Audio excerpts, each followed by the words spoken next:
மீண்டுமாக உங்கள் அனைவரையும் ஆண்டவராக இயேசு கிறிஸ்து நாமத்திலே நான் வாழ்த்துகிறேன். கர்த்தர் உங்களோடு இருப்பாராக, உங்களை ஆசீர்வதிப்பாராக. நாம் எல்லோருமே ஆசீர்வாதமாக வாழ்வதற்குத்தான் விரும்புகிறோம்.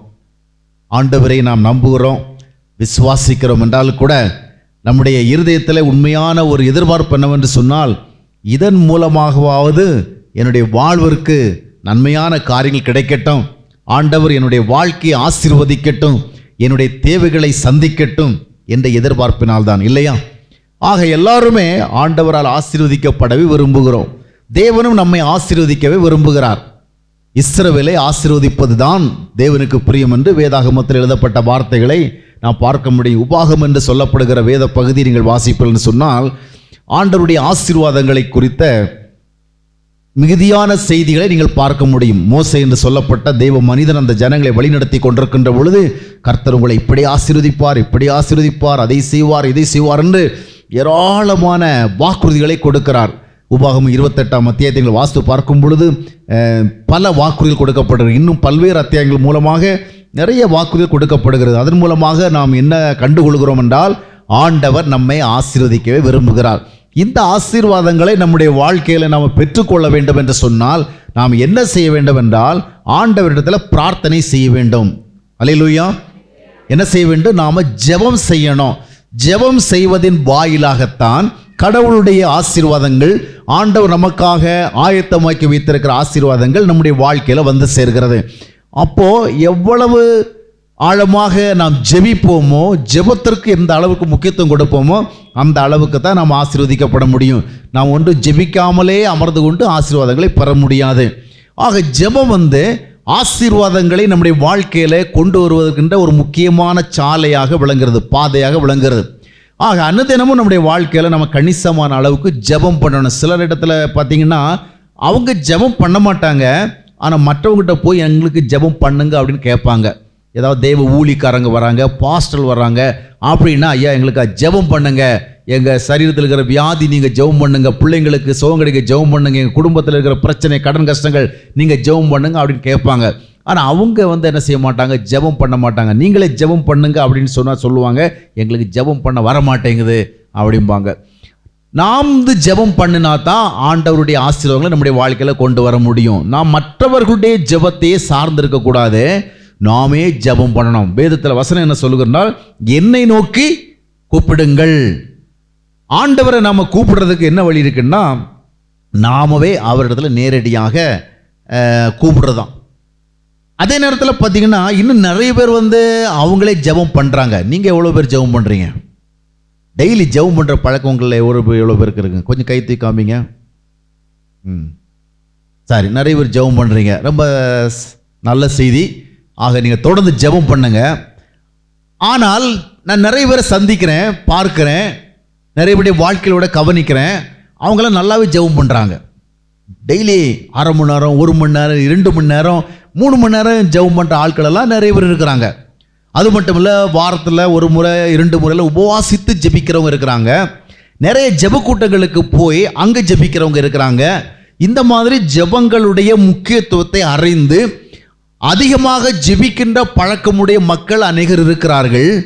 ஆனால் அவர்களுடைய வாழ்க்கையிலும் பார்க்க முடிகின்ற ஒரு வருத்தத்திற்குரிய விஷயம் என்னவென்று சொன்னால், இவ்வளவெல்லாம் ஜெபம் பண்ணால் கூட அவங்க வாழ்க்கையில் அவங்க எதிர்பார்த்த அளவுக்கு ஆசீர்வதிக்கப்படவில்லை.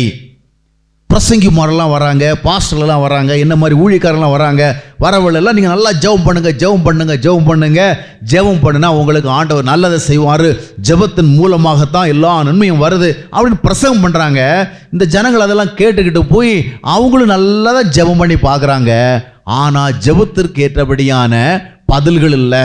அதனால நிறைய பேர் சோர்ந்து போகிறாங்க. என்ன ஜெபம் பண்ணி என்ன பிரயோஜனம்? இந்த பிரசங்கிகளெல்லாம் இந்த மாதிரி தான் சொல்லுவாங்க. நாம் எவ்வளோ ட்ரை பண்ணி தான் பார்க்குறோம், என்ன ஜெபம் பண்ணினாலும் வழக்கமாக என்ன நடக்குதோ அதுதான் நடக்குது. எல்லாருக்கும் வருகிற கஷ்டம் எங்களுக்கும் வருது, எல்லாருக்கும் இருக்கிற பிரச்சனை எங்களுக்கும் இருக்குது. ஒன்றும் பெரிய வித்தியாசம் இல்லை. இயேசுநாதரை நம்பி வந்தோம், அவர் ஏதாவது நல்லது செய்வார்னு எதிர்பார்த்தோம். ஆனால் ஒன்றும் இவங்க சொன்ன அளவுக்கெல்லாம் இல்லை. ஊழியக்காரங்க பாஸ்டர்லாம் இயேசுநாதர் நீங்கள் ஏற்றுக்கொண்டா அப்படி நடக்கும் இப்படி நடக்கணும்லாம் கூட சொல்லியிருக்கிறாங்க. இந்த தொலைக்காட்சி வழியாக கூட டிவியில் பார்க்குறவங்கள ஆண்டவரை விசுவாசித்தா அப்புறம் உங்களுக்கு ஒரு பிரச்சனையும் கிடையாது, எல்லாம் நன்மையாக மாறிடும் அப்படின்லாம் ரொம்ப பசுமையாக சொல்கிறாங்க. நாங்களும் செஞ்சு தான் பார்க்குறோம், ஒன்றுமே ஆசீர்வாதமாக இல்லையே. அந்த மாதிரிப்பட்ட ஒரு நிலைமையில் உங்களிலும் சிலர் காணப்படலாம். நிறைய பேர் ஜெபம் பண்ணி சோர்ந்து போயிட்டு இதனால ஒன்றும் பெரிய பயன் இல்லைன்னு சொல்லி ஜெபம் பண்ணுறதை விட்டுட்டவங்களும் இருக்கிறாங்க. அப்போ ஏன் இந்த ஜெபம் பண்ணியும் ஒரு பயன் இல்லை? நீங்கள் யாராவது அதுக்கு ஒரு விடை வச்சிருக்கிறீங்களா? ஜெபம் பண்ணா கூட விடை இல்லை. இயேசுநாதர் என்ன சொன்னார்னா, கேளுங்கள் கொடுக்கப்படும், தட்டுங்கள் திறக்கப்படும், தேடுங்கள் கண்டடைவீர்கள். நாமும் தட்டி தான் பார்க்குறோம், தேடி தான் பார்க்குறோம், கேட்டு தான் பார்க்குறோம், எங்கே கிடைக்குது? வசனம் மட்டும் நல்ல அழகா சொல்லப்பட்டிருக்குது, கேளுங்கள் கொடுக்கப்படும். இயேசுநாதர் பொய் சொல்ல மாட்டார், அவர் கேளுங்கன்னு சொல்லியிருக்காரு, நீங்கள் கேளுங்க. அது மட்டுமல்ல, என்னுடைய நாமத்தினால நீங்கள் எவைகளெல்லாம் பிதாவிடத்தில் கேட்பீர்களோ அதெல்லாம் பெற்றுக்கொள்வீர்கள். நாமும் எவ்வளவோ அவருடைய நாமத்தில் கேட்டு பார்க்குறோம், கேட்டபடியெல்லாம் ஒன்று நல்லது நடக்கலையே. காரணம் என்ன? அதனால ஜெபம் பண்ணினால் நன்மைகள் நடக்கும், ஆசீர்வாதங்கள் நடக்கும் என்ற செய்திகளை மட்டுமே திரும்ப திரும்ப கேட்டுக்கொண்டிருப்பதல்ல, ஏன் ஜெபம் பண்ணி நன்மைகள் கிடைக்கல, அதனுடைய காரணங்களையும் நாம் என்ன செய்யணும்? கண்டுபிடிக்கணும் இல்லையா? எவ்வளவோ நம்ம ஜெபிக்கிறோம். இன்னும் வசனம் என்ன சொல்லுது? ஜெபத்தில் நீங்கள் விசுவாசத்தோடு எவைகளை கேட்டாலும் உங்களுக்கு அது கிடைக்கும். நாம் என்ன விசுவாசம் இல்லாமலா கேட்குறோம்? விசுவாசத்தோடு தான் கேட்குறோம், ஆனாலும் கிடைக்கல. இன்னும் இயேசுநாதர் என்ன சொன்னாலும், நீங்கள் விசுவாசத்தோட, அது எவ்வளோ விசுவாசத்தோட? கடுகளவு இருந்தால் போதும் இல்லையா? ஒரு கடுகு காணாமல் போச்சுன்னா தேடி கண்டுபிடிக்கிறது ரொம்ப கடினம் இல்லையா? வேறு ஏதாவது பொருள் காணாமல் போன விட தேடி கண்டுபிடிச்சலாம். திடீர்னு ஒரு கடுகு இங்கே விழுதுன்னு வச்சிங்களா, அந்த கடுகு நீங்கள் தேட மாட்டீங்க, அப்படியே தேடினாலும் அதை கண்டுபிடிக்கிறது ரொம்ப கடினம் இல்லையா? ஆனால் அந்த அளவுக்கு விசுவாசம் இருந்தால் கூட, அந்த கடுகு அளவுக்கு விசுவாசம் இருந்தால் கூட ஒரு மலையை என்ன செஞ்சிடலாமா? பெயர்ந்து போக செய்யலாமா? நீங்களாம் மலைப்பாங்கான பகுதியில் வாழ்கிறீங்க, உங்கள் வீட்டுக்கு பக்கத்தில் போகிற இடத்துல வருகிற இடத்துல ஏதோ பெரிய மலை இருந்தால் அது உங்களுக்கு போக்குவரத்துக்கு இடையூறாக இருக்கும். பைபிள் என்ன சொல்லுது? ஒரு கடுகு இருந்தால் என்ன பண்ணிடலாம்? ஒரு மலையை அந்த இடம் ரிமூவ் பண்ணிடலாம். பெரிய ஒரு மெஷின்ஸ் இல்லாமலே என்ன பண்ணிடலாம்? பெரிய வெடி மருந்தெல்லாம் வச்சு வெடிக்காமலே ரிமூவ் பண்ணிடலாம். ஈஸியான வழி. கடுகு இருந்தாலும் மழை போகும். அப்படி தான் ஒரு அம்மா சர்ச்சில் ஜெபம் ஆராதனைக்கு போயிருந்தாங்க. அன்னைக்கு போதகர் ரொம்ப வைராக்கியத்தோட பிரசங்கம் பண்ணார். உங்களுக்கு மட்டும் ஒரு கடுகளவு விசுவாசம் இருந்தா ஒரு மலையை பெயர்ந்து போக சொன்னால் அது என்ன செய்யணும்? அங்கிருந்து போயிடும். உடனே அந்த அம்மா மனசுக்குள்ள யோசனை பண்ணாங்க, ரொம்ப காலமாக நம்ம வீட்டு முன்னாடி ஒரு பெரிய பாறை இருக்குது, அது மட்டும் கொஞ்சம் நகர்ந்து போச்சுன்னு சொன்னால் நாம் எளிதாக வெளியே போகலாம் வரலாம். இது ஒரு பாறைகள் இருக்கிறதுனால நம்ம சுற்றி வர வேண்டி இருக்குது, ரொம்ப சங்கட்டமாக இருக்குது. அதனால போதகர் நல்லா சொல்கிறாரு, ஒரு கடுகளவு விசுவாசம் இருந்தால் போதுமா, பாறையே பெயர்ந்து போக செய்யலாமா? அப்போ நிறைய பெரிய பெரிய மெஷினெல்லாம் கூட தேவை கிடையாது, நிறைய வெடி வச்சு தான் உடைக்க வேண்டிய தேவையில்லை. நாம் என்ன பண்ணலாம்? இன்னைக்கு போயிட்டு பாறையே இந்த இடத்த விட்டு பெயர்ந்து போ அப்படி சொன்னால் உடனே அது போயிடும் அப்படி சொல்லிட்டு அவசரமாக சர்ச்சில் வீட்டுக்கு வந்தாங்க. வீட்டுக்கு பாறையே இயேசுவின் நாமத்தில் சொல்லுகிற இந்த இடத்தை விட்டு பெயர்ந்து போ அப்படின்னு ஒரு முறை சொல்லி பார்த்தாங்க, போகலை. எதையுமே 2-3 முறை சொல்லணுமே இல்லையா? 2வது முறை சொல்லி பார்த்தாங்க, பாறையே இயேசு நாமத்தில் சொல்லுகிறேன் விலகி போகணும். அது அங்கே தான் இருந்தது. கண்ணை நல்லா இறுக்க மூடிட்டாங்க. இறுக்க மூடிக்கிட்டு இயேசு நாமத்தில் விசுவாசத்தோடு சொல்லுகிறேன், பாறையே பெயர்ந்து போகணும். கண்ணை திறந்து பார்த்தா அது அங்கே தான் இருக்குது. 3 முறை சொல்லி பார்த்தாங்க. அப்புறம் யோசனை பண்ணி பார்த்தாங்க, 3 முறை சொல்லியும் போகலை. ஒருவேளை கிறிஸ்தவங்க அந்த 7ங்கிறதுக்கு ரொம்ப முக்கியத்துவம் கொடுக்குறாங்க. அதனால் நம்ம என்ன பண்ணி பார்ப்போம், இன்னும் 4 முறை சொல்லி பார்ப்போம். 4 முறை சொல்லிட்டு இப்போ நிச்சயமாக போயிருக்கோம் அப்படின்னு பார்த்தா அது அங்கே தான் இருந்தது. உடனே சொன்னாங்க, அப்போவே நினச்சேன், இந்த போதகர் சொல்கிற வேளையிலேயே அது எப்படி கொஞ்சம் விசுவாசம் இருந்தால் பாறை மட்டும் போயிடும். அவன் கொஞ்சோண்டு கல்ல மண் அகத்துறதுக்கு எவ்வளோ கஷ்டப்படுறான், ஒரு கடுகளை விசுவாசம் தான் பாறை இப்படி போகும். அப்போவே இவர் ரீல் தான் விடுறாரு, இப்படியெல்லாம் நடக்காதுன்னு எனக்கு அப்போவே தெரியும். அதே மாதிரி தான் நடந்து போச்சு. பாறை என்ன செய்யலை. அப்போ இவங்க எப்படி ஜெபம் பண்ணியிருக்கிறாங்க? ஆமாம், விசுவாசம் கடுகளவு இருந்தால் கூட போதும். ஆனால் இவங்ககிட்ட இருந்தது விசுவாசம் கிடையாது, ஒரு சும்மா செஞ்சு பார்ப்போமே அப்படிங்கிற மாதிரி. ஆக இயேசுநாதருடைய வார்த்தையெல்லாம் நம்ம கேட்குறவங்கள ரொம்ப நல்லா தான் இருக்குது. கடுகளவு விசுவாசம் தான் பாறையே போயிடும். பாறைங்கிறவங்கள நம்முடைய வாழ்க்கையில் நிறைய பிரச்சனைகள் எல்லாம் பாறை மாதிரி தான் இருக்குது இல்லையா? நிறைய வாழ்க்கை சூழ்நிலைகள் எல்லாம் நமக்கு தடைகளாக இருக்கு. அதெல்லாம் ஜெபத்தினால போகணும்னு பைபிளில் சொல்லப்பட்டிருக்கு. ஆனால் போக மாட்டேங்குது. ஏன் போகலைன்னு சொன்னா அதற்கும் சில காரணங்கள் இருக்குது. முதலாவது பார்த்தீங்கன்னு சொன்னா, எப்படி ஆண்டவரிடத்துல நாம ஜெபிக்கணுமோ அப்படி ஜெபித்தா தான் நமக்கு நல்லது நடக்கும். அல்லேலூயா. எந்த விதமாக கர்த்தரிடத்திலே நாம் ஜெபிக்க வேண்டுமோ அந்த விதமாக ஜெபித்தால்தான் ஆசீர்வாதம் கிடைக்கும். எந்த விதமாக ஜெபிக்கிறது? இயேசுநாதருடைய சீடர்கள் ஒரு நாள் இயேசுநாதரில் கேட்டாங்க, ஐயா நீங்கள் ரொம்ப நேரம் ஜெபம் பண்ணுறதை நாங்கள் பார்க்குறோம், இரவும் பகலும் ஜெபம் பண்ணுகிறீர், எப்போ பார்த்தாலும் ஜெபம் பண்ணிட்டு இருக்கிறத நாங்கள் பார்க்குறோம். அது மட்டும் இல்லை, ஜெபம் பண்ணுறவெல்லாம் அந்த ஜெபிக்கிற விதமே ரொம்ப வித்தியாசமாக இருக்குது. யாரோ ஒருத்தர் நேரடியாக பேசுறது மாதிரி நீர் ஜெபிக்கிறீர், இதை மாதிரி நாங்களும் ஜெபம் பண்ணுறதுக்கு எங்களுக்கு சொல்லித்தரணும் அப்படின்னு யார் கேட்டா? இயேசு கிறிஸ்துடைய சீடர்கள் இயேசுநாதரிடத்துல கேட்டாங்க. ஏன்னா அவர் இரவும் பகலும் ஜெபம் பண்ணிட்டே இருப்பார். எப்போ பார்த்தாலும் காட்டில் மலையில் தோப்பில் அங்கே உட்காந்து ரொம்ப டீப்பாக ஜெபம் பண்ணிட்டே இருப்பார். இதையெல்லாம் பார்த்துட்டு வந்த சீடர்களெல்லாம், நாமும் தான் இருக்கிறோம், ஜெபம் பண்ண ஆரம்பித்த உடனே நமக்கு என்ன வந்துடுது? தூக்கம் வந்துடுது. நம்முடைய பிதாக்கள் முற்பிதாக்களெல்லாம் சொல்லி கொடுத்த ஜெபங்களெல்லாம் 4 வாரத்தை சொல்கிறக்குள்ளாடி நமக்கு தூக்கம் வந்துடுது. ஆனால் இவர் மட்டும் மணிக்கணக்கில் உட்காந்து ஜெபம் பண்ணுறாரு. அதனால் இந்த ரகசியத்தை என்ன செய்யணும்? அவர்கிட்ட கேட்டு கற்றுக்கொள்ளணும்னு சொல்லிட்டு இயேசு கிறிஸ்துவ கேட்குறாங்க, எங்களுக்கு ஜெபம் பண்ண கற்றுத்தரணும். நம்மளும் அநேகருக்கு ஜெபம் பண்ண ஆரம்பித்தோன்னு என்ன வந்துடுது? உங்களுக்கு வருமா தூக்கம்? இதெல்லாம் இந்த மாதிரி கூட்டத்தில் சொல்ல முடியுமா உண்மையா? ஆமாம். சிலரை பார்த்தீங்கன்னு சொன்னால் அவங்க ஜெபம் பண்ணால் அவங்களுக்கு தூக்கம் வந்துடும். எங்கே? அவங்க வீட்டில் ஜெபம் பண்ண ஆரம்பித்த உடனே என்ன ஆகிடும்? ஸ்தோத்திரம் சோத்திரம் சோத்திரம் சோத்திரம்னு 4 சோத்திரம் சொல்கிறதுக்குள்ளாடி 5ஆவது சோத்திரத்துக்குள்ளாடி கர்த்தருக்குள்ளே நித்திரை அடைஞ்சிருவாங்க. ஆமாம். அப்புறம் பார்த்தா கண்ணு விழிச்சு பார்க்கலாம், மறுநாள் காலையில் வந்திருக்கும்.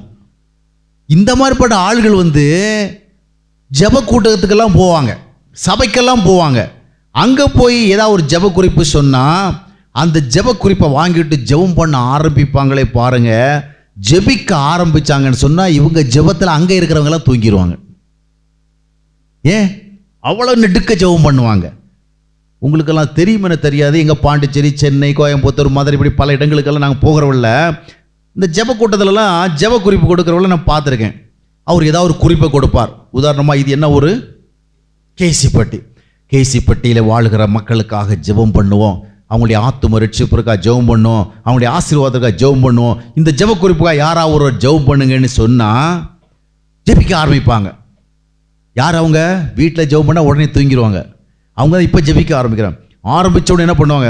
ஆண்டவரே வந்திருக்கிற ஊழியக்காரருக்காக ஜெபம் பண்ணுகிறோம், அவருடைய வாயிலிருந்து வல்லமையான வார்த்தைகள் வெளிவருவதாக, அவரை ஆசீர்வதிப்பீராக, அவருடைய மனைவி ஆசீர்வதிப்பாராக. மத்திய பிரதேசத்துக்காக ஜெபம் பண்ணுறோம், ராஜஸ்தானுக்காக ஜெபம் பண்ணுறோம், உத்தரப்பிரதேசுக்காக ஜெபம் பண்ணுறோம், பெங்களூருக்காக ஜெபம் பண்ணுறோம், மும்பைக்காக ஜெபம் பண்ணணும்னு ஜெபம் பண்ணிகிட்டே இருப்பாங்க. கடையில் கேசிப்பட்டிக்கு மட்டும் ஜெபம் பண்ண மாட்டாங்க. குறிப்பு என்ன சொன்னாங்க? கேசிப்பட்டிக்கு ஜெபம் பண்ணுங்க, சுருக்கமாக ஜெபம் பண்ணுங்க. இவங்க எங்கே ஆரம்பித்து எங்கேயோ போய் இந்தியாவில் உள்ள எல்லா மாநிலத்துக்காக ஜெபம் பண்ணி அந்த எல்லா மாநிலத்துக்காக ஜெபம் பண்ணிட்டு இருக்கிறவள்ள கேசிப்பட்டியிலேருந்து வந்திருக்காங்களே எல்லாரும் என்ன செஞ்சுட்டாங்க? இப்போ தூங்கிட்டாங்க. இவர் இன்னும் என்ன செய்யலை? கேசிப்பட்டிக்கு ஜெபம் பண்ணலாம், அதை மட்டும் விட்டுட்டாங்க. நிறைய பேர் அப்படி தான் ஜெப குறிப்பை வாங்கிட்டு அந்த குறிப்பை விட்டுட்டு மற்ற எல்லாத்துக்கும் ஜெபம் பண்ணுவாங்க. நம்ம கிறிஸ்தவங்க நிறைய பேருக்கு விழிப்புணர்வு என்ன கிடையாது, சுத்தமாக கிடையாது. அந்த மாதிரி வீட்டில் அவங்க ஜெபம் பண்ண தூங்கிடுவாங்க. இவங்க ஜெப கூட்டத்தில் வந்தால் அங்கே இருக்கிறவங்கள என்ன பண்ணிடுவாங்க? தூங்க வச்சுருவாங்க. இன்னும் சிலர் இருக்கிறாங்க எங்கள் சிட்டிஸ்லாம் பார்த்தீங்கன்னா, ஜெபம் பண்ண சொன்னால் ஜெபம் பண்ண மாட்டாங்க, பிரசங்கம் பண்ணுவாங்க. ஆண்டவரே, ஏசாயா 53ஆம் அத்தியாயம் 4ஆம் வசனத்தில் இப்படி சொல்லப்பட்டிருக்கிறது. எசேக்கியேல் 20ஆம் அத்தியாயம் 7ஆம் வசனத்திலே எழுதப்பட்டிருக்கிற வார்த்தைகள் இப்படியாக இருக்கிறது அப்படின்னு கடவுளுக்கே ஒரு பைபிள் ஸ்டடி பண்றது. என்னது? ஜெபம் பண்ணும். ஜெபம் ஏதாவது விண்ணப்பங்களை வேண்டுதல்களை வச்சு ஜெபம் பண்ண சொன்னா வேதத்தை எழுதி கொடுத்தவருக்கே என்ன பண்ணுவாங்க? ஆமாம், ஆதியாகமம் இப்படி சொல்லுகிறது, உபாகமம் இப்படி சொல்லுகிறது அப்படின்னு பைபிள் ஸ்டடியை நடத்தி முடிச்சிருவாங்க. சிலர் பிரசங்கம் பண்ணுற வாய்ப்பு கிடைக்கலன்னா என்ன பண்ணிடுவாங்க? ஜெபத்துக்குள்ளே புகுந்துருவாங்க. புகுந்து அதே ஒரு பிரசங்க நேரம் மாற்றிடுவாங்க. இப்படி பல விஷயங்கள் இருக்கு. ஆனால் இப்போ நம்முடைய முன்பாக இருக்கிற பிரச்சனைன்னு சொன்னால், நாம் ஜெபம் பண்ணி ஏன் நமக்கு நன்மை கிடைக்கல? நாம் ஜெபம் பண்ணுகின்ற அளவுக்கு நமக்கு ஆசீர்வாதம் இல்லை. அந்த மாதிரி யாராவது பிரச்சனை இருக்கிறீங்களா? இல்லை, நாங்கள் ஜெபம் பண்ணுறதெல்லாம் எங்களுக்கு கிடைச்சிட்டே இருக்குது அப்படின்னு எல்லாரும் சொல்ல முடியுமா? அங்கே ஜெபம் பண்ணியும் நன்மைகள் கிடைக்காம தான் இருக்குது அப்படின்னு சொல்கிறவங்க யாராக இருந்தால் அவங்களுக்காக தான் நான் இப்பொழுது கர்த்தருடைய வார்த்தைகளை உங்களோடு பகிர்ந்து கொள்ள விரும்புகிறேன். பாருங்கள், ஜெபம் பண்ணினாலும் ஜெபம் பண்ண வேண்டிய விதமாக பண்ணணும். இயேசுநாதரிடத்தில் ஜெபம் பண்ணும் எப்படி பண்ணுவது, எப்படி பிரார்த்தனை பண்ணணும், எப்படி வேண்டுதல் பண்ணணும் அப்படின்னு கேட்டவில்லை. இயேசு கிறிஸ்து என்ன சொல்லி கொடுத்தார்னா, லூக்கா 11ஆம் அத்தியாயத்தை நீங்கள் வாசித்து பார்த்தீங்கன்னா அங்கே ஆண்டவர் ஜெபம் பண்ணுறது எப்படின்னு கற்றுக் கொடுக்க ஆரம்பிக்கிறார். கற்றுக் கொடுக்க ஆரம்பிக்கிறவல்ல முதலாவது என்ன சொல்லுகிறார் என்றால், பரலோகத்தில் இருக்கிற எங்கள் பிதாவே.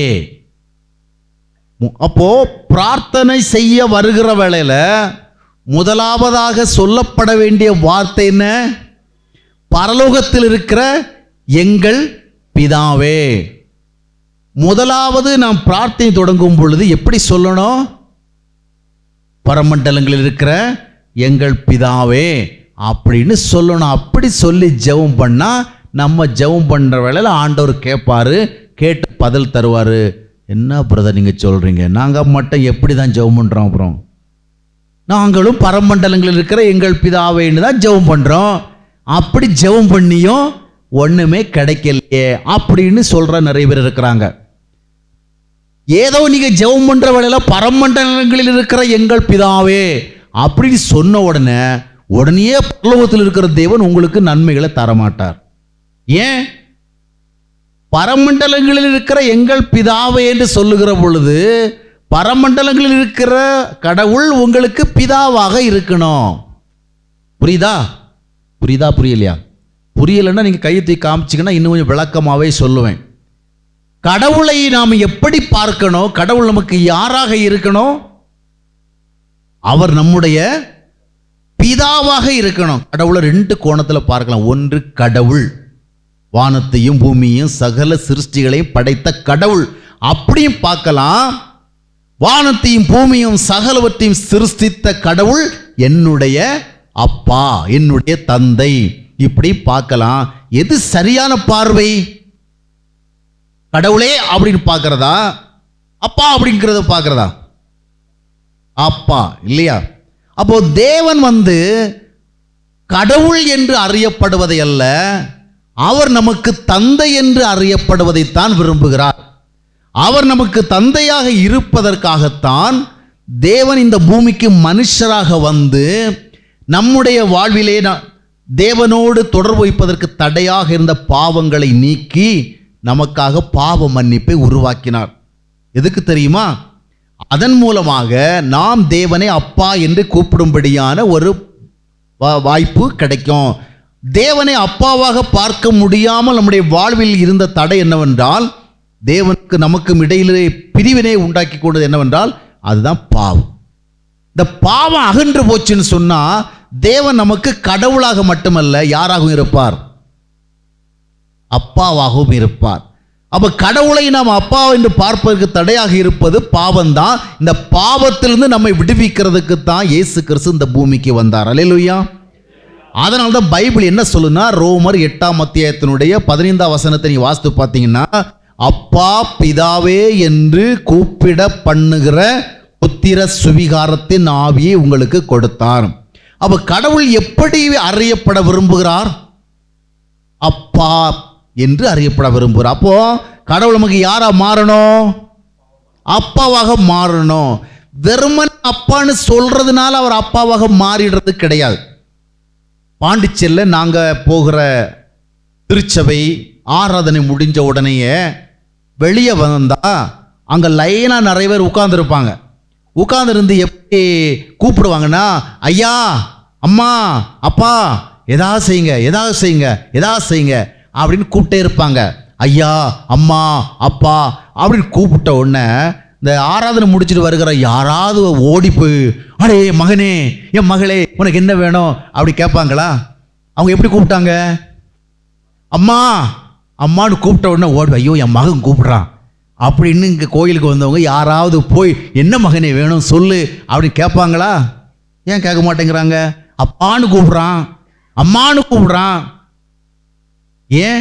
அவன் கூப்பிடுறது இவங்க அவங்களுக்கு அம்மாவாக இருக்கிறதுனாலையோ அப்பாவாக இருக்கிறதுனாலே அல்ல, அந்த மாதிரி ஒரு நல்ல வார்த்தை சொன்னால் அவங்களுக்கு கொஞ்சம் இரக்கம் வந்து நமக்கு எதையாக என்ன செய்யட்டும், ஒரு 4 8 1 ரூபா 5 ரூபா கொடுக்கட்டுங்கிறதுக்காக அவர்களுடைய இரக்கத்தை பெறுவதற்காகத்தான் இவன் அப்பா அம்மான்னு சொல்றான் இல்லையா? அப்ப அவனுக்கு என்ன கிடைக்குது? இந்த ஆட்கள் என்ன பண்றாங்க, பாக்கெட்ல இருந்து அங்கங்க தேடி பார்த்து ரொம்ப குறைவான காசு எதுன்னு பார்த்து என்ன பண்றாங்க, ஒரு 5 ரூபாவையோ ஒரு 10 ரூபாவையோ கொடுக்கறாங்க இல்லையா? இது என்ன கொடுப்பன? இது பிச்சை இல்லையா? பிச்சை. அப்பா அம்மா அப்படின்னு கூப்பிட்டாலும் இது அவனுக்கு என்ன கிடைக்குது? பிச்சை தான் கிடைக்குது இல்லையா? அப்போ நாமும் கூட கடவுளை வந்து கடவுள்னு கூப்பிடாம அப்பான்னு கூப்பிடலாம், அம்மானு கூப்பிடலாம், ஏசப்பான்னு கூப்பிடலாம். உடனே ஏசப்பான்னு கூப்பிட்ட உடனே ஏசு நமக்கு அப்பாவாக இருந்து ஓடி வந்து நமக்கு நன்மை செஞ்சிட மாட்டார். நாம் ஆண்டவர்கிட்ட என்ன பண்ணக்கூடாது? பிச்சை எடுக்கக்கூடாது. இன்னைக்கு நிறைய பேர் கடவுள்கிட்ட என்ன பண்ணுறாங்க? பிச்சை போடு அப்படிங்கிறாங்க. பிச்சை போடு. சிலர் சொல்லுவாங்க, மேசையிலிருந்து விழுகிற துணிக்கைகளை நாங்கள் எடுக்கும்படியாக மேசையினுடைய கீழே உட்கார்ந்துருக்கிற நாய்க்குட்டிகளாக இருக்கிற சில கிறிஸ்தவங்க. நீங்கள் எப்படி தெரியாது, சில கிறிஸ்தவங்க ரொம்ப தாழ்மையானவங்க. ஐயா, மேசையிலிருந்து விழுகிற துணிக்கைகளை பொறுக்குகிற நாய்க்குட்டிகளைப் போல உம்முடைய மேசைகளை என்ன செய்கிறோம்? உட்கார்ந்துருக்கிறோம். இப்படி சொன்னால் உடனே கடவுள் நன்மை செய்வார்னு. ஆனால் மேசைக்கு கீழே உட்கார்ந்துருக்கிற நாய்க்குட்டிகளாக நாம் இருப்பதற்கு ஆண்டவர் நம்மை அழைக்கல. மேசையில் அவரோடு சேர்ந்து பங்கு வருகிற பிள்ளைகளாக இருக்க நம்மை அழைக்கிறார். அல்லேலூயா. கடவுள் நம்மளை பிச்சை எடுக்க அழைக்கல, உரிமை கொண்டாடி அவருடைய ஆசீர்வாதத்தை பெற அழைக்கின்றார். இதை நிறைய பேர் புரிஞ்சிக்கல. அதனால பிச்சை கேட்குற மாதிரி கேட்கறது. இன்னைக்கு உலகத்தில் பார்த்தீங்கன்னா கொஞ்சம் பேர் மொட்டை அடிச்சுட்டு வராங்க. மொட்டை அடித்தா ஒரு நன்மை கிடைக்கும் அப்படின்னு. கொஞ்சம் பேர் தாங்கள் அணிகிற உடைகளை மாற்றுறாங்க. கொஞ்சம் பேர் தாடி வளர்த்து பார்க்குறாங்க. இப்படி என்னென்னமோ செஞ்சு உருண்டு பார்க்குறாங்க, புரண்டு பார்க்குறாங்க. அந்த மாதிரி நிறைய காரியங்களை செய்து கடவுளிடத்துலேருந்து ஒரு இரக்கத்தை உருவாக்க விரும்புகிறாங்க. அப்படிலாம் செஞ்சும் அவங்களுக்கு என்ன கிடைக்கல? நன்மை கிடைக்கல. கடவுளிடத்தில் நாம் பிச்சை கேட்கறதுக்கல்ல, கடவுளிடத்தில் உரிமையோடு நாம் பெற்றுக்கொள்வதற்கு தான் ஆண்டவர் நம்மை அழைக்கிறார். நாம் அவருடைய பிள்ளைகளாக மாற வேண்டும் என்பதற்காகத்தான் இயேசு கிறிஸ்து இந்த பூமிக்கு வந்தார். அப்போ உண்மையான ஆன்மீகம் என்ன தெரியுமா? நிறைய பேருக்கு பக்தி இருக்கும். கோயிலை பார்த்தோன்னே என்ன பண்ணுவாங்க? தோப்பு கர்ணம் போடுவாங்க. கோயிலை பார்த்தோன்னே கும்பிடுவாங்க. எங்கே ஒரு கோயில் இருந்தாலும் சரி, எங்கே ஒரு புனித தலம் இருந்தாலும் சரி, அங்கெல்லாம் ஓடி போய் நன்மை தேடுவாங்க. ஆனால் இப்படியெல்லாம் போய் நன்மை தேடினா நம்முடைய வாழ்க்கையில் உண்மையான நன்மை வராது. முதலாவது நாம் என்ன செய்ய வேண்டும்? என்ன செய்யணும்? இப்போ நம்ம முதலாவது என்ன செய்யணும்? ஆராதனை முடிச்சுட்டு எங்களை வீட்டுக்கு விட்டுறணும் அப்படிங்கிறீங்களா? முதலாவது நாம கடவுளால் ஆசீர்வதிக்கப்படணும்னா கடவுளோடு ஒரு உறவை ஏற்படுத்தி கொள்ள வேண்டும். கடவுளை நம்முடைய வாழ்வில் அப்பாவாக பெற வேண்டும். நாம் அவரை அப்பாவாக பெற்றுக்கொள்வதற்காகத்தான் இயேசு கிறிஸ்து இந்த உலகத்தில் கடவுளை அப்பாவாக பார்ப்பதற்கு தடையாக இருந்த பாவத்தை நீக்கினார். அப்போ நாம் இப்போ சும்மா உட்கார்ந்து ஜெபம் பண்ணிட்டு இருக்கிறதுல மட்டும் இல்லை, பிரார்த்தனை செய்யறதுல மட்டும் இல்லை, முதலாவது நாம் என்ன செய்யணும்? தேவனை அப்பாவாக பெறணும். கடவுளை அப்பாவாக பெறுவது எப்படி? இதுக்கு என்ன வழி இருக்கு பைபிளில் மட்டும் இல்லைங்க, உலகம் எல்லாத்துக்கும் ஒரே கொள்கை தான். கடவுள் நமக்கு யாரா மாறணும்? அப்பாவாக மாறணும். அவர் நமக்கு அப்பாவாக இருப்பதற்குத்தான் விரும்புகிறார். நாம் அவருக்கு பிள்ளைகளாக இருக்கத்தான் விரும்புகிறார். அப்போ முதலாவது கடவுளோடு நமக்கு ஒரு இணைப்பு ஏற்படணும். அந்த இணைப்பு ஏற்பட்டால்தான் நமக்கு ஆசீர்வாதம் வரும். அல்லேலூயா. இந்த உறவு இணைப்பு எப்படி ஏற்படுகிறது என்றால், யோவான் என்ற தேவனுடைய மனிதன் எழுதியிருக்கிற சுவிசேஷத்தை நீங்கள் வாசித்து பார்க்கும் பொழுது 1ஆம் அத்தியாயத்தினுடைய 12ஆம் வசனம் சொல்லுகிறது, அவருடைய நாமத்தின் மேல் விசுவாசம் உள்ளவர்களாக அவரை ஏற்றுக்கொண்டவர்கள் எத்தனை பேர்களோ அத்தனை பேர்களும் தேவனுடைய பிள்ளைகளாகும்படி அதிகாரம் கொடுக்கப்பட்டிருக்கிறது. கடவுளுடைய பிள்ளைகளாக நாம் எப்படி மாறுகிறோம்? இயேசு கிறிஸ்துவனுடைய நாமத்தின் மேல விசுவாசம் வைத்து அவரை என்ன செய்யணும்? ஏற்றுக்கொள்ளணும். விசுவாசம் வைக்கிறது மட்டுமல்ல, அவரை நமக்கு உள்ளே ஏற்றுக்கொள்ள வேண்டும். இயேசுநாதரை நாம ஏன் அவருடைய நாமத்தின் மேலே ஏன் விசுவாசம் வைக்கணும்? எல்லாவற்றுக்கும் ஒரு தேவை இருக்கணும் இல்லையா? ஒரு காரணம் இருக்கணும். இயேசுநாதரை நாம ஏன் விசுவாசிக்கணும்? பதில் சொல்லுவீங்களா? இயேசுநாதரை நாம ஏன் விசுவாசிக்கணும்? என்ன தேவை? What's necessary? நமக்கு என்ன தேவை இருக்கு? அவர் விசுவாசித்தே ஆக வேண்டிய கட்டாயம் என்ன? இயேசுநாதரை விசுவாசிக்க வேண்டிய கட்டாயம் என்னவென்றால், மனிதனுடைய வாழ்க்கையில கடவுளுடைய ஆசீர்வாதங்களை பெற முடியாதபடிக்கு கடவுளை விட்டு மனிதனை தூரமாக கொண்டு போகிற ஒரு தீய வல்லமை இருக்கு. அந்த வல்லமை எப்பொழுதுமே என்ன பண்ணிட்டு இருக்கோம்? கடவுளை நோக்கி நம்மை கொண்டு போகாது, கடவுளுக்கு தூரமாக கொண்டு போயிட்டு இருக்கும். அந்த தீய வல்லமை, ஒரு ஈவில் ஃபோர்ஸ், அதனுடைய பேர் தான் என்ன?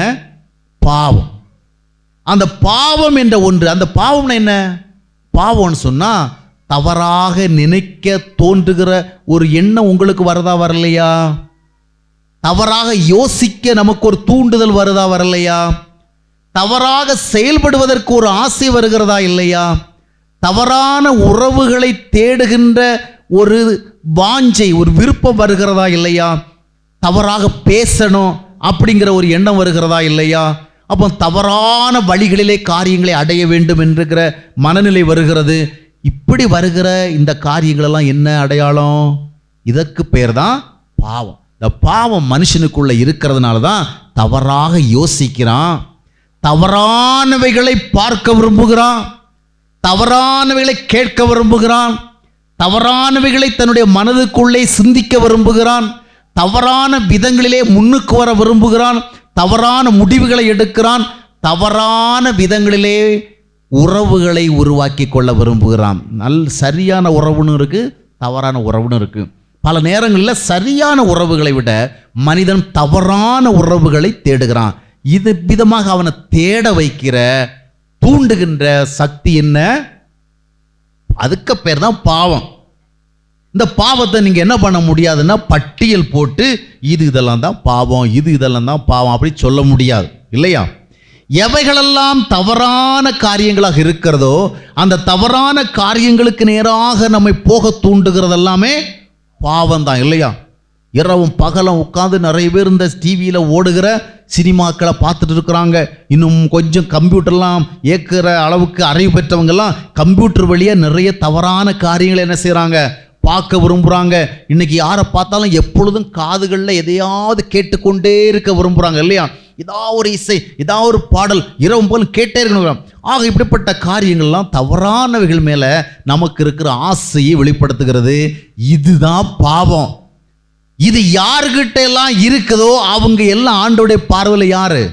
பாவிகள். அந்த பாவிகளை ரட்சிக்கிறதுக்கு தான் யார் வந்தது? இயேசு கிறிஸ்து வந்தார். அப்படின்னு என்ன அர்த்தம்?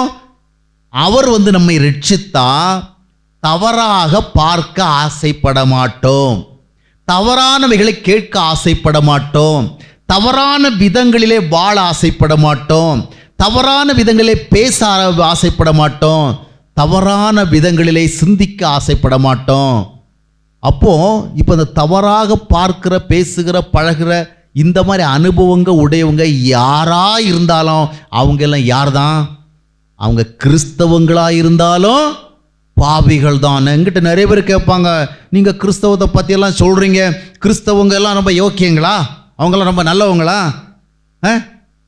நீங்கள் இயேசுநாதரை ஏற்றுக்கொள்ள சொல்கிறீங்களே, இயேசுநாதரை ஏற்றுக்கொண்டவங்கள ரொம்ப நல்லவங்களாவா இருக்கிறாங்க, நல்லதையா செய்கிறாங்க?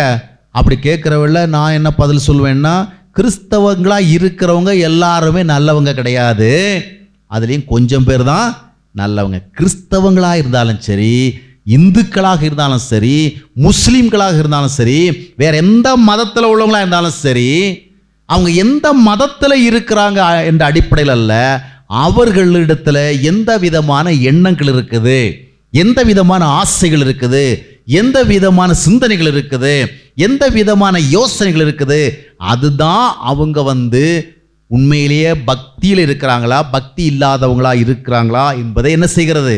அடையாளப்படுத்துகிறது. நாம கிறிஸ்தவங்களா இருந்து கொண்டே தவறானவளை யோசித்து, தவறானவளை சிந்தித்து, தவறான விதங்களை வாழ்ந்து கொண்டிருந்தால் நாமும் ஆண்டவருடைய பார்வையில் யாரா இருக்கிறோம்?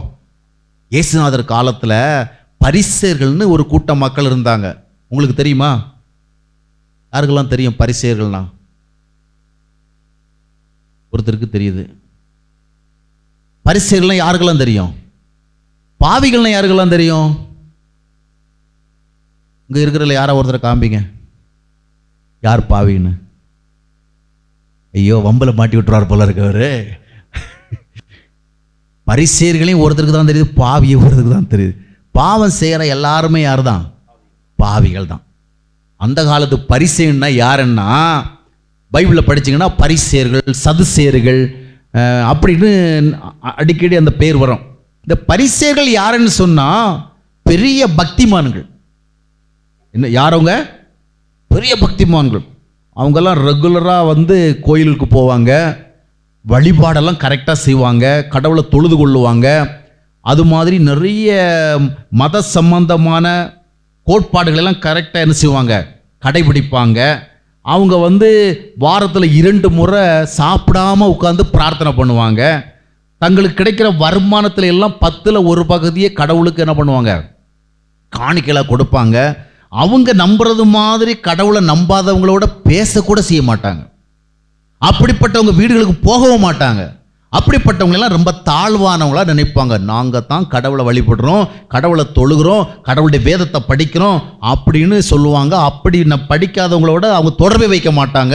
அது மட்டுமல்ல, இந்த வேதாகமத்தில் இருக்கிற வசனங்களை எல்லாம் அவங்க தாங்கள் அணிகிற உடைகளில் என்ன செய்வாங்க? எழுதி வச்சுக்குவாங்க. அப்போ எவ்வளோ பக்தி பார்த்தீங்களா? இந்த காலத்தில் இருக்கிற கிறிஸ்தவங்களை விட அந்த காலத்தில் இருந்த பரிசேயர்கள் ரொம்பவும் பக்தியானவர்கள்.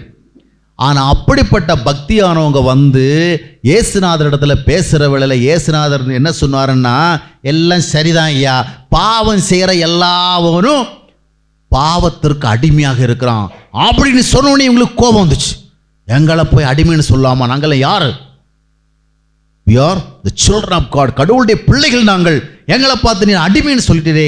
உடனே அவங்களுக்கு கோபம் வந்து சொல்லுவாங்க, நாங்கள் ஒன்றும் அடிமை கிடையாது, தப்பாக பேசக்கூடாது, நாங்கள்லாம் யாருடைய பிள்ளைகள்?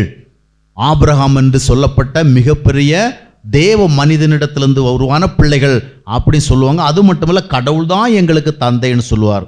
உடனேயே வந்து இயேசுநாதர் அவங்கள பார்த்து என்ன சொல்லுவாருன்னா, நீங்கள் எல்லாம் கடவுளுக்கு பிள்ளைகள் கிடையாது. யாரை பார்த்து சொன்னார்? கடவுளை நம்பாதவனை பார்த்து சொன்னா பரவாயில்ல, பக்தியாக வாழாதவனை பார்த்து சொன்னா பரவாயில்ல. இவங்க ரொம்ப பக்தியா இருக்கிறவங்க, எதை தொட்டாலும் பக்தியா இருப்பாங்க, யாருக்கும் அவங்கள பார்த்த உடனே பக்திமான்கள் தெரியும். அப்படிப்பட்டவர்களை பார்த்து இயேசு கிறிஸ்து சொன்னாரு, நீங்க எல்லாம் கடவுளுக்கு பிள்ளைகள் கிடையாது. நீங்க எல்லாம் யார் தெரியுமா? நான் சொல்றேன், நீங்க எல்லாம் பிசாசனுடைய பிள்ளைகள். எவ்வளோ கடுமையான வார்த்தை பார்த்தீங்களா? சாதாரணமான ஆட்களை பார்த்து சொன்னா பரவாயில்ல, பெரிய பக்திமான்களை பார்த்து அப்படி சொல்றார். யோவான் 8ஆம் அத்தியாயத்தினுடைய 44வது வசனத்தை நீங்கள் வாசித்து பார்க்கும் பொழுது நான் சொன்ன இந்த தகவலை அங்கே பார்க்க முடியும். நீங்கெல்லாம் பாவிகள், நீங்களாம் பிசாசினால் உண்டானவர்கள் என்று சொல்லுவார். ஏன் அப்படி சொன்னார் தெரியுமா? ஏன் அப்படி சொன்னார்? இன்னைக்கு நல்ல பக்தியாக கோயிலுக்கு வந்து போயிட்டு இருக்கிற ஒருத்தரை பார்த்து அந்த மாதிரி நீ எல்லாம் பக்திமான் கிடையாது, நீ எல்லாம் பாவி, நீ எல்லாம் வந்து பிசாசனுடைய பிள்ளை அப்படி சொன்னா அது எவ்வளோ பெரிய அபாண்டமாக இருக்கும் இல்லையா? ஏன் இயேசுநாதர் அப்படி சொன்னாரு சொல்லுங்க? மனுஷன் எவ்வளவு பக்தியா இருந்தாலும் சரி, எத்தனை முறை கோயிலுக்கு போனாலும் சரி, எவ்வளவு பக்தி வழிபாடுகள் செய்தாலும் சரி, அதனால அவன் கடவுளுடைய பார்வையில் பக்திமான் கிடையாது. மனுஷங்க பார்வையில் தான் பக்திமான்கள். நம்ம ஊரில் கூட பார்த்துருப்பீங்க இல்லையா? சிலரை பார்த்தாலே உடனே உங்களுக்கு பக்திமான்னு தெரியும் இல்லையா? அவங்க உடைகள், அவங்க போட்டுக்கொள்கிற அடையாளங்கள், அவங்க பேசுகிற வார்த்தைகளெல்லாம் பார்த்தோன்னே பக்திமான்னு தெரியும். ஆனால் கடவுளுடைய பார்வையில் அப்படி கிடையாது. கடவுளுடைய பார்வையில் எது பக்தி எது பக்தி இல்லை அப்படிங்கிறதுக்கு விளக்கம் இருக்கு. என்ன விளக்கம்னா, கடவுளுடைய சித்தத்தின்படி வாழ்கிறவன் பக்திமான், கடவுளுடைய சித்தத்தின்படி வாழாதவன் பாவி. கடவுளுடைய வழிகளில் நடக்கிறவன் பக்திமான், கடவுளுடைய வழிகளில் நடக்காதவன் பிசாசினால் உண்டானவன். ஏன் அவர்களை பார்த்து வந்து பிசாசினால் உண்டானவன் என்று சொன்னார்னா, அவங்க கிட்ட கோபம் இருந்தது, எரிச்சல் இருந்தது, பொறாமை இருந்தது, பெருமை இருந்தது, ஆணவம் இருந்தது, அகந்தை இருந்தது, அடுத்தவர்களை மதிக்காத பண்பு இருந்தது, பண ஆசை இருந்தது, பொருளாசை இருந்தது, யாரை அழிக்கலாம் யாரை ஒழிக்கலாம் அப்படி சிந்திக்கிற சிந்தனை எல்லாம் இருந்தது. இதையெல்லாம் இயேசுநாதர் பார்த்துட்டு தான் இந்த மாதிரிப்பட்ட குணங்கள் உங்களுக்குள்ள இருக்கிற வேளையில் நீங்கள் என்னதான் பக்தியாக இருந்தாலும் சரி, எத்தனை முறை கோயிலுக்கு போனாலும் சரி, எவ்வளோதான் பிரார்த்தனை பண்ணாலும் சரி, நீங்கள்லாம் யார்கிட்ட வந்தவங்க? பிசாசிடத்துலேருந்து வந்தவங்க. ஏன்னா பிசாசிடத்துல தான் வெறுப்பு, விரோதம், கசப்பு, காய்மகாரம், கோபம், எரிச்சல், ஆசைகள் எல்லாம் நிறைவாக இருக்கும். அது மனுஷங்கிட்ட இருந்துன்னு சொன்னால் இந்த மனுஷனுக்கு அப்பா யாரு? அப்போ அதுலேருந்து என்ன தெரிகிறதுன்னா, மனிதன் தன்னுடைய குணங்களினால் தான் யார் என்று அறியப்படுகிறான். அப்போது நம்ம எல்லாம் நம்ம கடவுளுடைய பிள்ளையா கடவுளுடைய பிள்ளை இல்லையாங்கிறத எப்படி கண்டுபிடிக்கிறது? நம்முடைய குணங்களை. இப்போ உங்கள் குணத்தை பற்றி உங்களுக்கு தெரியுமா தெரியாதா? நல்லா தெரியும். வெளியே சொல்ல மாட்டீங்க, உங்களுக்கு தெரியும் இல்லையா? வேற யாராவது உங்களை பற்றி சொன்னால் தான் உங்களுக்கு கோபம் வரும். ஆனால் உங்களுக்குள்ளே உங்களை யாருன்னு தெரியுமா தெரியாதா? சிலரை பார்த்து ஒரு வார்த்தை, உனக்கெல்லாம் கொஞ்சமாக அறிவு இருக்கா அப்படி சொன்னால் நம்மளை சும்மா விடுவாங்களா? அட பாவி அப்படி ஒரு வார்த்தையை சொன்னால் நம்மளை சும்மா விடுவாங்களா? ஆனால் சிலர் பேசுகிறவங்கள பார்த்துருக்கீங்களா? நான் ஒரு அறிவு கட்டவா, நான் ஒரு அறிவு கட்டவா, சில நான் ஒரு மடையன், என் புத்தியை செருப்பால் அடிக்கணும். யாரை சொல்றது? என் புத்தியை என்ன செய்யணும்? செருப்பால் அடிக்கணும். அப்படி சொன்ன உடனே நீங்கள் கீழே கிடக்கிற ஒரு செருப்பத்துக்கு அடிக்க போறீங்க, என்ன நடக்கும்? நீ தானே சொன்ன செருப்பால் அடிக்கணும்னு நான் இப்போ அடிச்சிட்டேன் அப்படி சொன்னால் அவங்கள விடுவாங்களா? சிலர் ஜெபம் பண்ணுறவள்ள, சோத்திரம் ஆண்டவரே, நான் பாவியிலும் மோசமான பாவி ஐயா, நான் ஒரு குப்பை ஐயா, நான் ஒரு தூசி ஐயா, நான் ஒரு தொடப்பு குச்சி ஐயா, அப்படிலாம் ஜெபம் பண்ணுவாங்க. அதை யாராக கேட்டவங்க பார்த்துட்டு வெளியே வந்துட்டு, அட பாவி அப்படின்னு ஒரு வார்த்தை சொன்னால் அவங்கள நம்ம என்ன செய்ய மாட்டோம்? சும்மா யாரை பார்த்து பாவின்னு சொன்னேன், நான் எவ்வளோ பரிசுத்தமாக வாழ்ந்துட்டு இருக்கிறேன், என்னப்பா இப்போ நீ பாவின்னு சொல்லலாமா அப்படின்னு நம்மளை விடவே மாட்டானோ. யார் தெரியுமா என்னுடைய அந்தஸ்து எவ்வளவு? ஜெபம் பண்ணுறவளை எப்படி ஜெபம் பண்ணாங்க? குப்பை, தூசி, ஒன்றுக்கும் உதவாதவ இப்படி ஜெபம் பண்ணுவாங்க. இப்போது மற்றவங்க சொன்னாதான் நமக்கு கோபம் வரும். அறிவு உனக்கு இருக்கான்னு கேட்டால் நமக்கு உடனே கோபம் வந்துடும். அறிவு இருக்க இல்லை, என்கிட்ட போதுமான அளவுக்கு கோபம் இருக்குன்னு சொல்லிட்டு பட்டுன்னு அடிச்சிடும். ஆனால் நாமளே உட்கார்ந்துட்டு எனக்கெல்லாம் அறிவே கிடையாது, நமக்கெல்லாம் புத்தியே கிடையாது, என் புத்திக்கு என்ன செய்யணும்னு எனக்கே தெரில அப்படிலாம் சொல்லுவோம். அதுலேருந்து என்ன அர்த்தம் புரியுது உங்களுக்கு?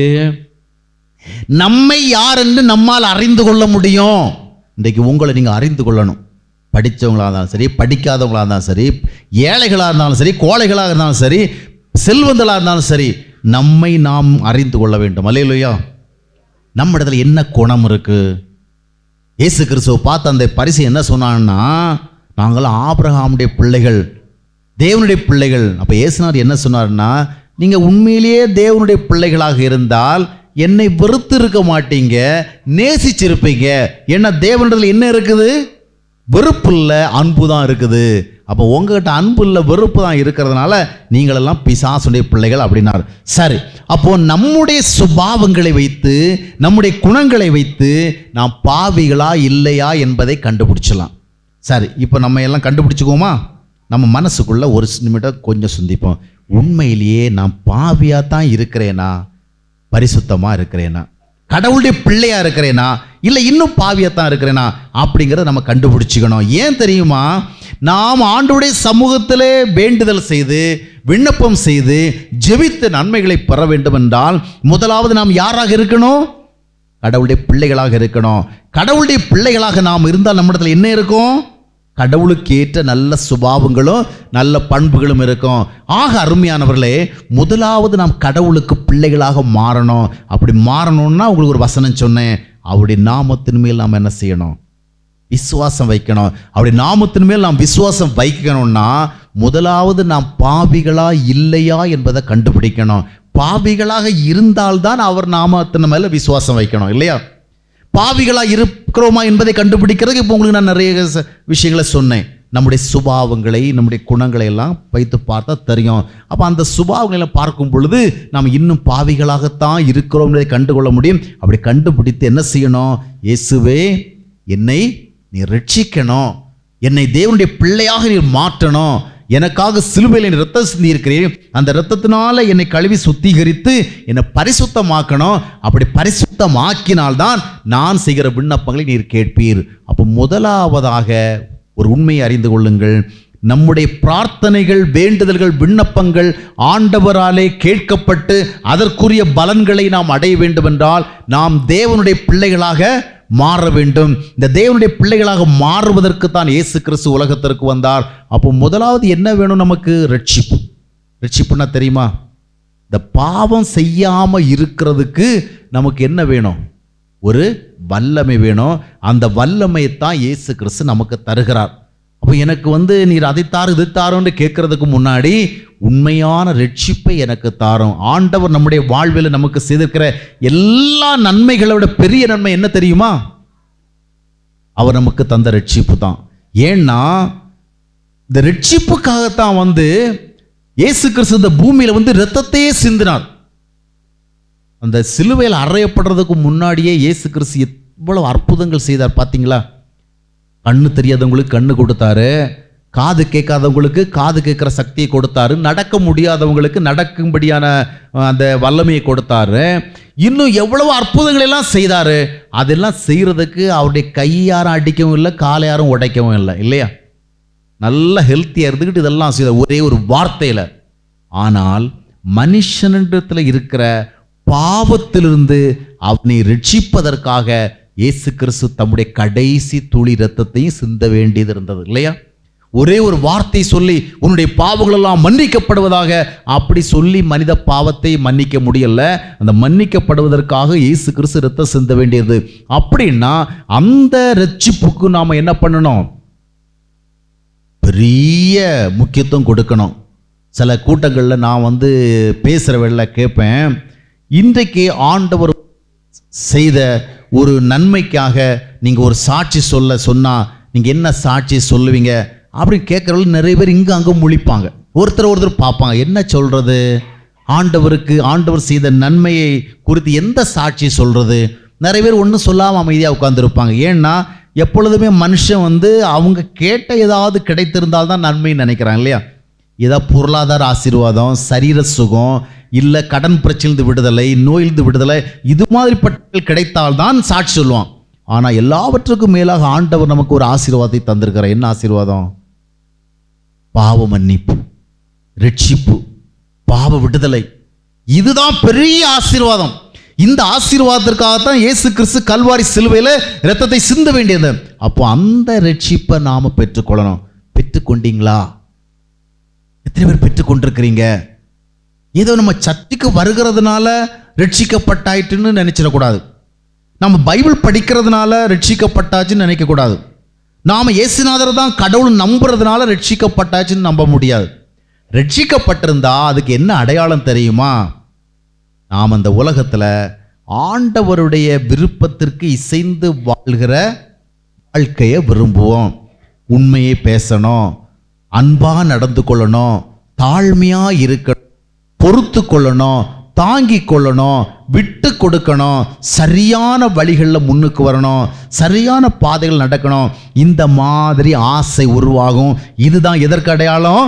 ரட்சிக்கப்பட்டதற்கு அடையாளம். இந்த விதமாக நம்ம ரட்சிப்பை பெற்றிருக்கணும். இப்படி பெற்றுக்கொண்டா நாம் யாராக மாறுகிறோம்?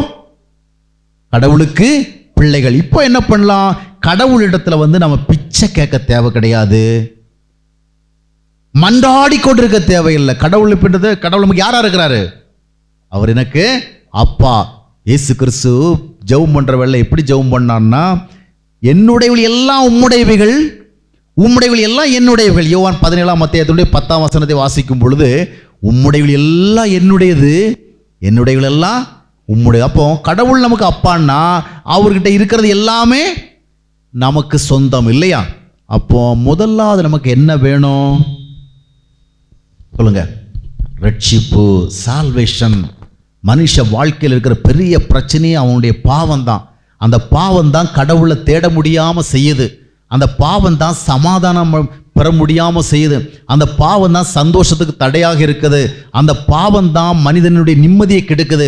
அதனால அந்த பாவத்திலிருந்து முதலாவது நம்ம ரட்சிக்க வந்த இயேசு கிறிஸ்துவை நம்முடைய வாழ்க்கையில சொந்த ரட்சகராக ஏற்றுக்கொண்டு கடவுளை நம்முடைய அப்பாவாக பெறணும்.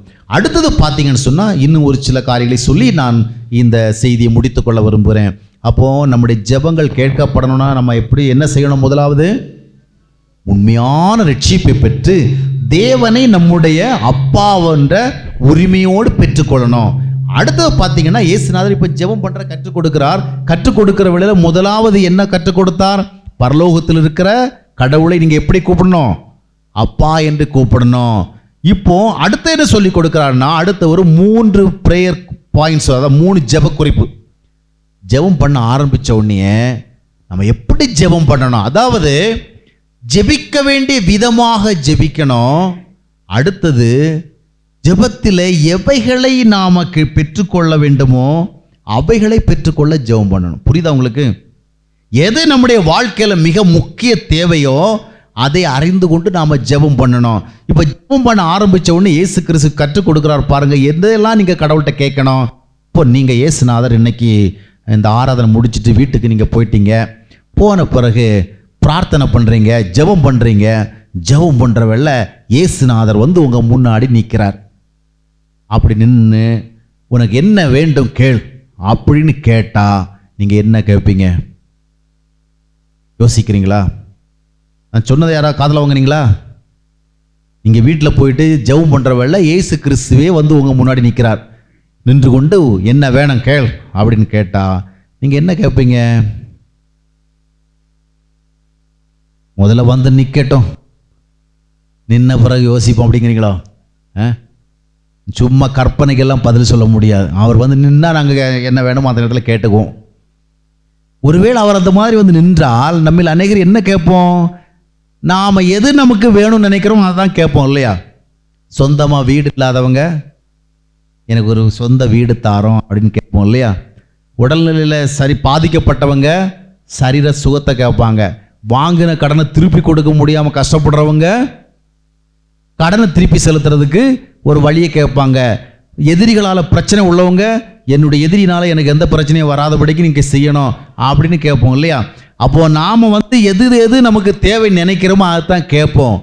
ஆனால் இயேசு கிறிஸ்து ஜெபம் பண்ண கற்றுக் கொடுக்கும் பொழுது எதையெல்லாம் நீங்க முக்கியமா கேட்கணும் அப்படி சொல்லி கொடுக்கிறார் பாருங்க. என்ன கேட்க சொல்லி கொடுக்கிறார்?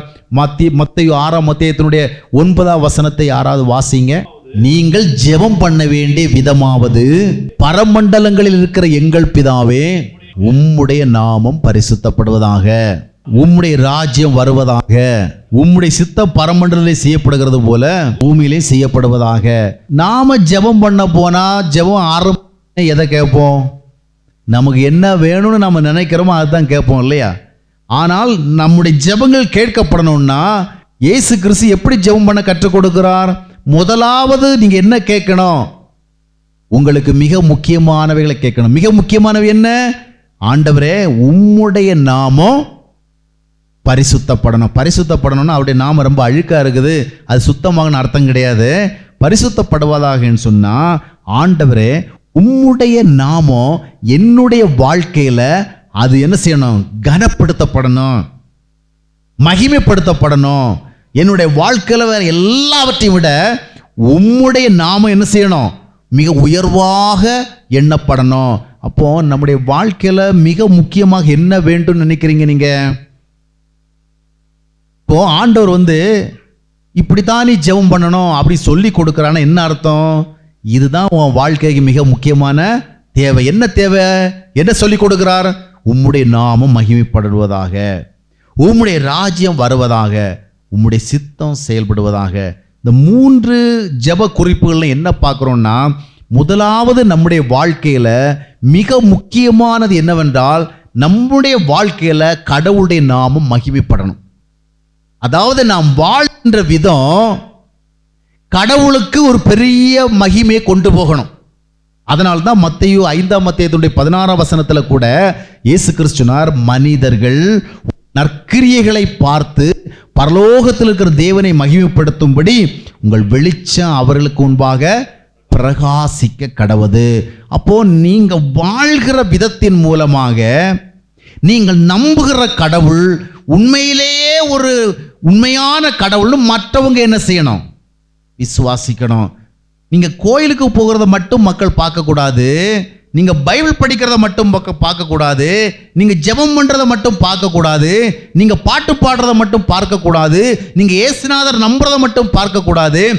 ஜனங்கள் உங்களிடத்துல என்ன பார்க்கணும்? நீங்கள் வாழ்கிற விதம் அது எப்படி இருக்குன்னு பார்க்கணும். நீங்க எப்படி பேசுறீங்க, எப்படி நடந்து கொள்கிறீங்க, எப்படி செயல்படுறீங்க, இதெல்லாம் மற்றவங்க பார்க்குற வேளையில நீங்க பேசுற விதம், நீங்க செயல்படுகிற விதம், நீங்க வாழ்கிற விதம் எல்லாம் ரொம்ப விசேஷமா இருக்கணும். அல்லேலூயா. அப்போ உங்ககிட்ட பார்க்குற வித்தியாசத்தை அவங்க பார்த்து அவங்களுக்குள்ளே நிறைய கேள்வி வரும். நாமும் தான் ரொம்ப வருஷமா வழிபாடு செய்கிறோம், தொழுகை செய்கிறோம், நம்புகிறோம், நம்ம மதம் தான் நல்ல மதம் அப்படின்லாம் சொல்கிறோம். ஆனால் நமக்கு வாயை திறந்தாலே பொய் தான் வருது, எதுக்கெடுத்தாலும் கோபம் தான் வருது, எரிச்சல் தான் வருது, நம்முடைய ஆசைகளெல்லாம் கட்டுப்படுத்தவே முடிய மாட்டேங்குது, நம்முடைய மனசுக்குள்ளே யாருமில்லாத ஒரு வெறுப்பு வந்தால் அதை அடக்கவே முடியல, அதை அடிதடி சண்டை வெட்டு குத்துன்னு போகுது. ஆனால் இவங்கெல்லாம் எவ்வளவு அன்பாக பேசுகிறாங்க, எவ்வளவு தாழ்மையாக இருக்கிறாங்க, எவ்வளவு பொறுமையாக இருக்கிறாங்க, எவ்வளவு உண்மையாக இருக்கிறாங்க, வாயை திறந்தா பொய்யே பேச மாட்டேங்கிறாங்க. இந்த மாதிரி நல்ல விஷயங்களை நம்ம கிட்ட பார்த்தாங்கன்னா அவங்களுக்குள்ளே ஒரு கேள்வி வந்துடும். என்ன கேள்வி? என்ன கேள்வி வரும்? இவங்க கிட்ட இருக்கிற கடவுள் தான் சரியான கடவுள் போல இருக்குது. நாம எல்லாம் சும்மா தான் கடவுளை கும்பிட்டுட்டு இருக்கோம், கும்பிட்டுக்கிட்டு வாழ்ற விதமாக தான் வாழ்ந்துட்டு இருக்கிறோம், செய்யற தவறெல்லாம் செஞ்சுட்டு இருக்கிறோம். ஒரு பக்கம் தவறுகளை செய்கிறோம், மறுபக்கம் கோயிலில் போய் என்ன செய்கிறோம்? இந்த சினிமா படம் எடுக்கிறாங்களே, சினிமா படம், இங்கே எத்தனை பேர் சினிமா பார்த்துட்டு இருக்கிறீங்க? இதெல்லாம் ஓப்பனாக சொல்ல முடியுமா? தனியாக வந்து கேட்டால் கூட சொல்லலாம். ஆமாம், இந்த சினிமா படம் எடுக்கிறவங்க கூட பார்த்தீங்கன்னா அவனுக்கு நிறைய பக்தி இருக்குதா இல்லையா? இருக்குதா இல்லையா? எப்படி கண்டுபிடிச்சிங்க?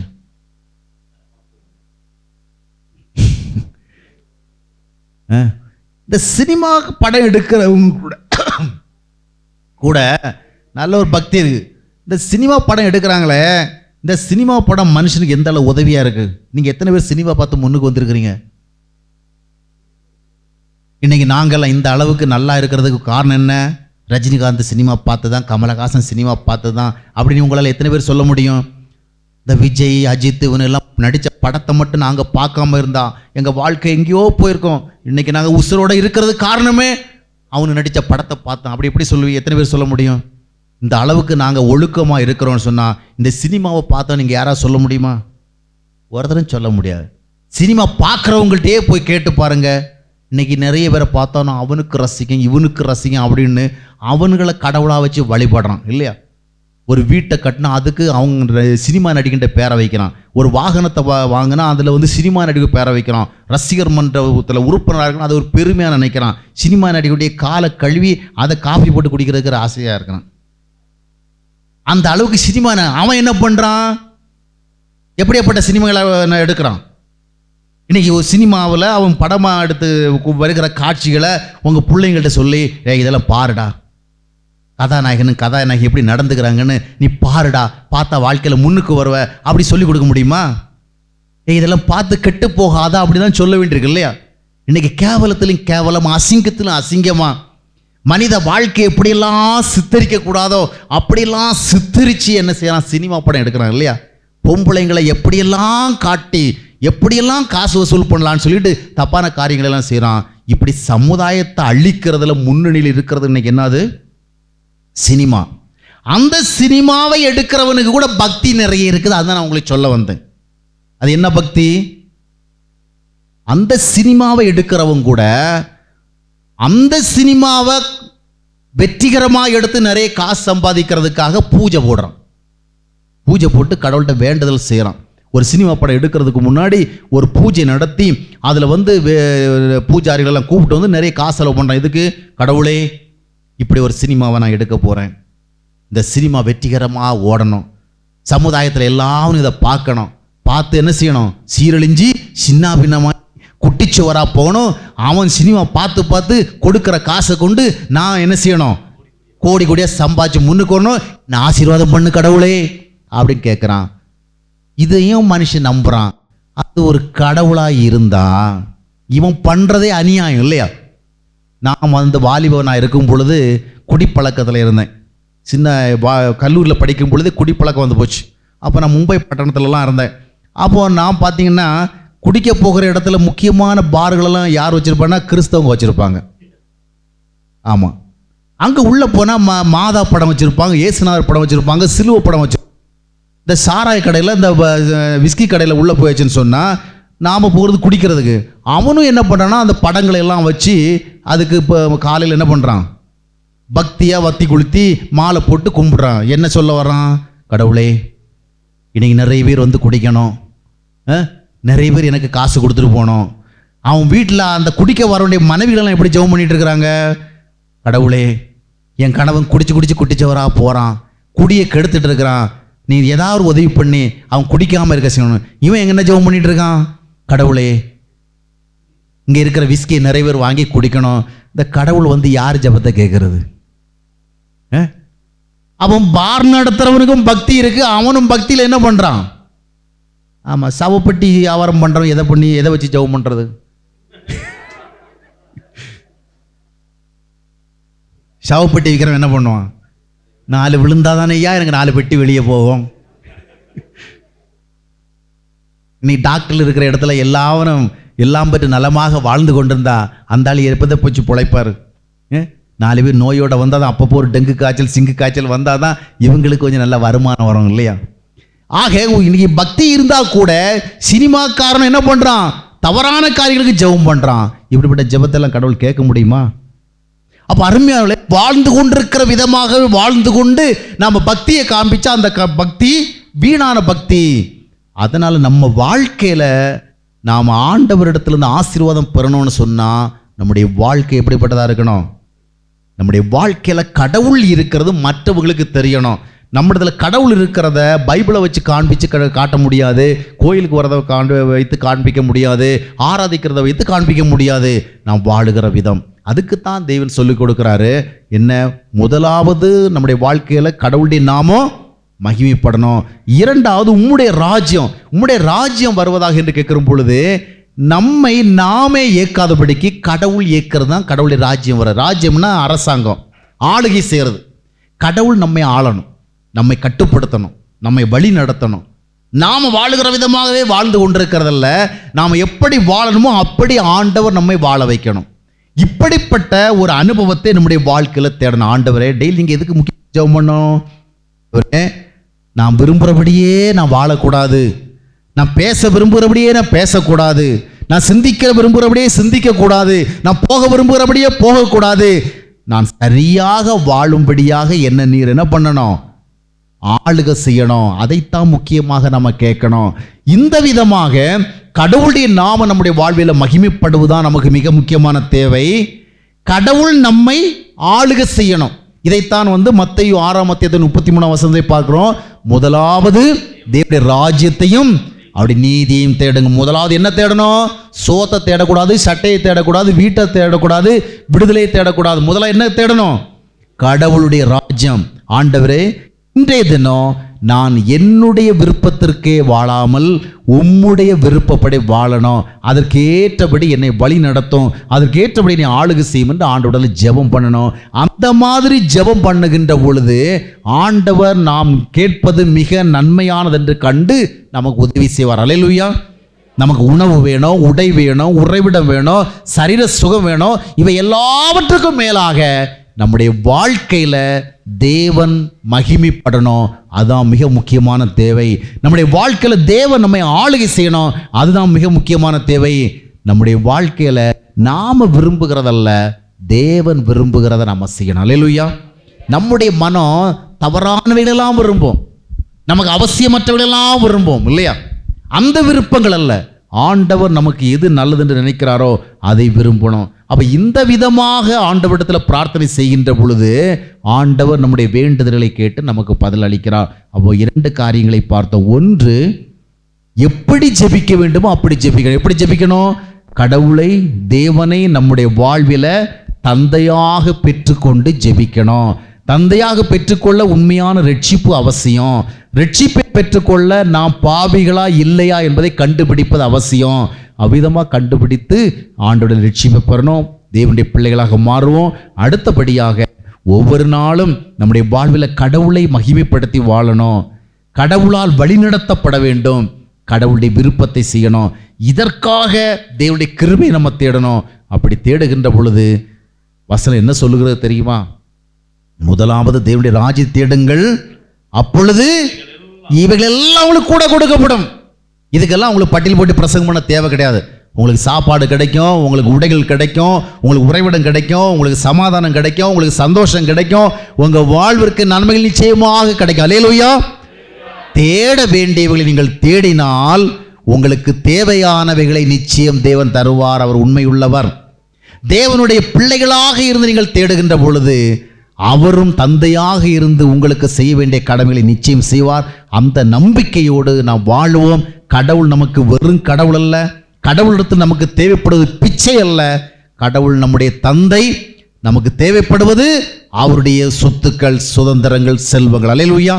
அவ்விதமாக ஆண்டவர் நம்மை ஆசீர்வதிக்க சித்தமுள்ளவராக இருக்கிறார். நாம் ஆண்டவருக்கு இந்த வேளையிலும் நம்மை அர்ப்பணித்து நாம் தேவனுடைய பிள்ளைகளாக இருக்கிறோமா என்பதை முதலாவது ஆராய்ந்து பார்த்து தேவனுடைய பிள்ளைகள் என்ற அந்தஸ்தை பெற்றுக்கொள்ளும்படியாக ஆண்டவர் நம்மை வழி நடத்தும்படியாக நாம் ஜெபிப்போம்.